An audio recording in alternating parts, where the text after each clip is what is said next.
umuntu wesifazane uyingedidi mina ngisikhiye. So uma kuhlangana engididi nesikhiye kuyaphoqeleka ukuba mayivuleke ingididi ngoba isikhiye sesikhona. Ufunani endlini yami ma uzophinda ungishaya isandla.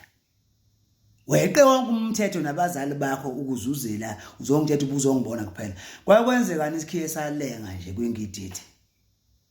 Ngoba isikhiye asingeni kwingididi singena nje for ukuhlala. Sisuke sesizovula masohlangana ngididi. Ngishabe ukuthi ingididi sekugoli isikhiye sila. Mawangena nje umyalezo uthi awuyibheke nje tshangasi ukuthi ungayizuzelani ma ungafika la buka petu. Ngingabona ngisho imali kumashonisa ayi imali yami idla 50% ayakulungile mfethu nginikeze. Ngiqhamula ingome ngiyofika le Firehead ngiphikelele efilidi yase Focus ngoba ngithi ngibheke kwingididi ngoba isikhiya sicabangi sicabanga ukuvula nje isikhiya hayi nyitho yini ungena endlini yami uzongixhaphaza hayi abantu besifazane nabo